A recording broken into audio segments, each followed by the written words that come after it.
Indo British advanced pain clinic, నొప్పి మాయం, surgery దూరం. For appointments 9155515563. నగరంలో భారీ అగ్ని ప్రమాదం అయితే సంభవించింది. ఈరోజు పొద్దున పూటనే భారీ అగ్ని ప్రమాదం అయితే జరిగింది. ఈ మధ్యకాలంలో ఫైర్ ఇన్సిడెంట్స్ చాలా ఎక్కువగా జరుగుతున్నాయి.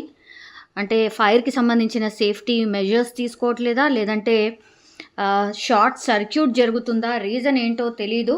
బట్ ఈరోజైతే షేక్పేట్ పరిధిలోని జూహీ ఫర్టిలిటీ సెంటర్లో ఉన్నట్టుండి ఒక్కసారిగా మంటలైతే చెలరేగాయి. అయితే ఘటన జరిగిన సమయంలో అక్కడ ఎవరు లేరు. బికాజ్ అది హాస్పిటల్, ఫర్టిలిటీ సెంటర్ కాబట్టి ఫర్టిలిటీ సెంటర్ కాబట్టి ఎవరు లేరు అనుకోవచ్చు. లేదు జనరల్ హాస్పిటల్ అని అనుకుంటే మాత్రం చాలామంది పేషెంట్స్ ఉంటారు, ఇన్ పేషెంట్స్, అవుట్ పేషెంట్స్ వీళ్ళందరూ కూడా ఉంటారు. బట్ ఇది ఒక రకంగా కొంత ఊపిరి పీల్చుకోవాల్సిన అంశమే. సో అక్కడ సంఘటన జరిగిన టైంలో అయితే జూహీ ఫర్టిలిటీ సెంటర్ కాబట్టి ఫర్టిలిటీ సెంటర్ అప్పటికి ఇంకా స్టార్ట్ కాలేదు.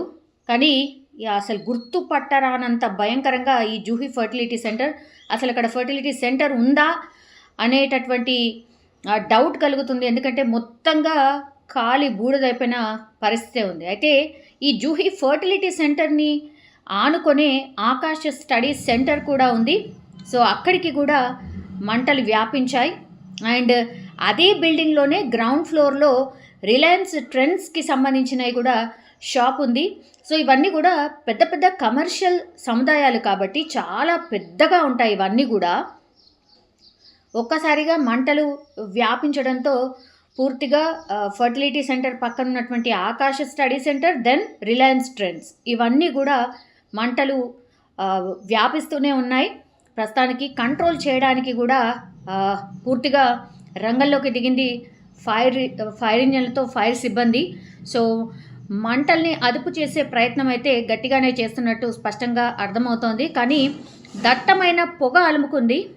పూర్తిగా ఈ సెంటర్స్ అన్నీ కూడా, ఈ రిలయన్స్ కావచ్చు, లేకపోతే ఈ ఆకాశ్ స్టడీ సెంటర్, ఇవన్నీ కూడా బిల్డింగ్ సిమెంట్ వీటితోనే కడతారు. బట్ అవి ఇంటీరియర్స్ కావచ్చు, అందులో ఉన్నటువంటి మెటీరియల్ కావచ్చు, అవన్నిటికీ కూడా మంటలు అంటుకోవడం, ఆ తర్వాత దట్టమైన పొగ వ్యాపించడంతో కళ్ళ మంటలు కావచ్చు, ఆరు ముందర కాలిపోతున్నటువంటి ఆ బిల్డింగ్లో లోపల ఏముంది కావచ్చు, అవి ఫైర్ సిబ్బందికి కనపడలేకపోవడం కూడా కొంత ఫైర్ కంట్రోల్ చేయడానికి కొంత ఆలస్యం అవుతున్నట్టుగా స్పష్టంగా అర్థమవుతోంది. ఇన్సిడెంట్ మార్నింగ్ పూట జరిగింది. అంటే ఆఫీసెస్కి వెళ్ళే వాళ్ళు ఆఫీసెస్కి వెళ్తున్నటువంటి టైంలో జరిగినటువంటి ఇన్సిడెంట్. అండ్ రోడ్కి ఆనుకునే ఉన్నటువంటిది ఈ బిల్డింగ్ కాబట్టి మరి మంటలు ఎందుకు వ్యాపించాయి, ఏంటి, అక్కడ ఏమైనా షార్ట్ సర్క్యూట్ జరిగిందా, ఇంకేమైనా రీజన్ ఉందా అనేది అయితే ఈ మంటలు అంతా అదుపులోకి తెచ్చి మంటల్ని పూర్తిగా ఆర్పివేసిన తర్వాత తెలిసే అవకాశం అయితే ఉంటుంది. బట్ ఆస్తి నష్టం చాలా పెద్ద ఎత్తున జరిగింది. కానీ ప్రాణ నష్టం అయితే అసలు ఏమీ లేదు కాబట్టి కొంత ఊపిరి పీల్చుకోవచ్చు. బట్ ఒక్కసారిగా ఈ ఫైర్ ఇన్సిడెంట్స్ కావచ్చు, ఇవన్నీ చాలా పెద్ద ఎత్తున చాలా ప్రాంతాల్లో జరుగుతున్నాయి. అండ్ మనకు తెలుసు ఇది చలికాలం.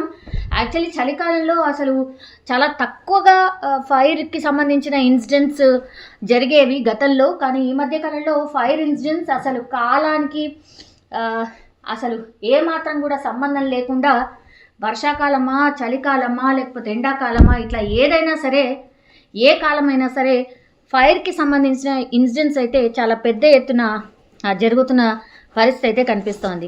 ఎప్పుడు ఇలాంటి ఫైర్కి సంబంధించిన ఇన్సిడెంట్స్ జరిగినా సరే, ఎప్పుడైనా ఈ ఫైర్కి సంబంధించిన నిబంధనలు పాటించాయా లేదా, అండ్ కమర్షియల్ కాంప్లెక్స్లో ఒకవేళ నిజంగానే ఎవరైనా పేషెంట్స్ ఉన్నప్పుడు ఇది జరుగుంటే మరి ఏంటి పరిస్థితి అనే డిస్కషన్ ఎప్పుడు కూడా జరుగుతూనే ఉంటుంది. కానీ ఎర్లీ మార్నింగ్ అవర్స్లో ఈ ఫైర్కి సంబంధించిన ఇన్సిడెంట్ జరిగింది జూహీ ఫర్టిలిటీ సెంటర్ షేక్పేట్ దగ్గర.